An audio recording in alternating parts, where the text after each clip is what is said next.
Wih, kowe meneng ora meneng dupaki sisan kowe. Santai, meneng urusanku. Ya. Nek Ditku, engko. Ayan. Niki ora perkara kalah dhisik. Sing jeneng manten niku wong rabi niku ora perkara dhisik-dhisikan. Ning perkara antaraning manten lanang karo manten wedok niku padha tresnane apa ora? Tur sampean kudune iso menggalih. Sampean niku Narendra Titis Sanghyang Bathara Wisnu lho. Kok mung sakepenake dhewe anake arep dipek karo Lesmana Mandrakumara. Apa jeneng sampean niku ora nyengsarake karo anak sampean? Iki Prabu Durawati. Sik, iki arep gayeng ki, Truk. Hei, kowe tenang. Aku tratapan kono minggatno. Ngono iku kok wedi.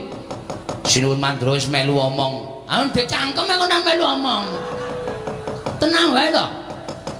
Niki ora perkara kalah dhisik, perkara sampean niku nyengsarake karo anak sampean. Nyengsarake lire piye? Dasare wong sak jagat iki ngerti nek Lesmana ki anak tunggal ratu mestina Prabu Duryudana. Nek wong sak donya niku ya aja ngerti kabeh. Nek Lesmana niku nuwun sewu, anak ratu ning rada kocluk. Apa sampean ikhlas?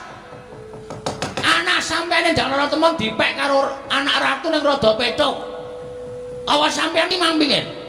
Saniki mang petung. Bambang Senet niku bagus. Ora bentuke ora kaya kuyok, ora kaya Petruk, ora kaya Gareng. Ning bagus ganteng. Nek entuk anak sampeyan arep Semar ki wong kere, arep Semar ki wong ora duwe. Secara lahiriah